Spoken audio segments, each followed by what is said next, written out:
Hi Kannayya. ఈరోజు ఒక తెలివైన కోడి కథ చెప్పుకుందాం. అనగనగనగనగా ఒక కోడి ఉండేది. ఆ కోడికి 4 చిన్న కోడి పిల్లలు ఉండేవి. ఆ కోడి తన చిన్న చిన్న కోడి పిల్లలకు రోజు తినడానికి ఫుడ్ వెతికి పెట్టేది. ఎందుకంటే అవి చాలా చిన్న చిన్నగా ఉన్నాయి కదా, వాటికి ఫుడ్ తెచ్చుకోరాదు కదా, అందుకే.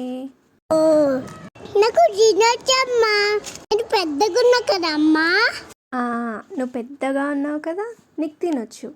కానీ అవి చిన్నగా ఉన్నాయి కదా, కాబట్టి వాటికి వాళ్ళ అమ్మ తెచ్చేది. అట్లనే రోజు వాళ్ళ పిల్లల్ని ఇంట్లో వదిలేసి ఫుడ్ తెచ్చేది ఆ కోడి. ఇదంతా ఒక నక్క చూసింది ఒకరోజు.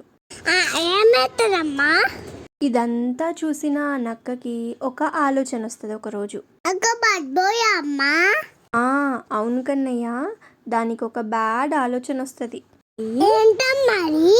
నెక్స్ట్ డే ఆ కోడి ఫుడ్ కోసం వెళ్ళగానే ఆ నక్క వచ్చి ఒక చిన్న కోడి పిల్లని తీసుకొని వెళ్ళిపోతుంది.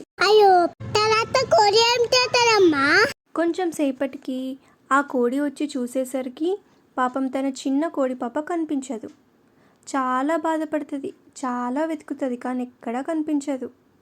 నెక్స్ట్ డే కూడా ఆ నక్క అట్లనే చేస్తుంది. ఇంకో చిన్న కోడిని కూడా తీసుకెళ్ళిపోతుంది. ఆ నెక్స్ట్ డే కోడి ఫుడ్ కోసం వెళ్ళకుండా మెల్లిగా పక్కన దక్కుని చూస్తుంటుంది, ఎవరిట్లా చేస్తున్నారో తెలుసుకుందామని. అప్పుడు ఆ నక్క వచ్చి కోడి కోసం మొత్తం వెతుకుతుంటుంది. లేదు కన్నయ్య, కనిపించలేదు. కోడి దాక్కుంది కదా. అట్లా కోడి దాని పిల్లలు కనిపించకపోవడంతో ఆ నక్క వెళ్ళిపోతుంది అక్కడి నుండి. రోజు అట్లా చేస్తుంది నక్కనే అని తెలుసుకున్న కోడి ఆ నక్కకి బుద్ధి చెప్పాలనుకుంది. ఈసారి కోడికి ఒక మంచి ఆలోచన వచ్చింది. ఆ నెక్స్ట్ డే కూడా కోడి ఒక దగ్గర దాక్కొని ఉంటుంది. బయట ఒక బిందెలో కొంచెం మీట్ వేసి పెడుతుంది. మీట్ అంటే నక్కకు చాలా ఇష్టం కదా.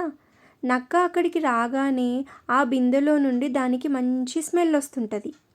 దగ్గరికి పోయి చూస్తుంది ఏంటా అని. చూసేసరికి అందులో దానికి ఇష్టమైన మీట్ ఉంటుంది.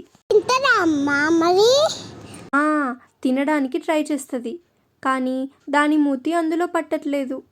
అట్లనే గట్టిగా ట్రై చేసేసరికి దాని మొహం అందులో ఇరుక్కుపోయింది పాపం. ఇంకేముంది, తీయడానికి చాలా ట్రై చేస్తుంది, కానీ దాని మొహం అందులో నుంచి బయటకు రావట్లేదు. కోడి ప్లాన్ మంచిగా వర్కౌట్ అయినందుకు అది చాలా సంతోషపడుతుంది. నక్క మాత్రం తన మొహం తీయడానికి ట్రై చేస్తూ అక్కడి నుంచి వెళ్ళిపోతుంది. అవును కదా,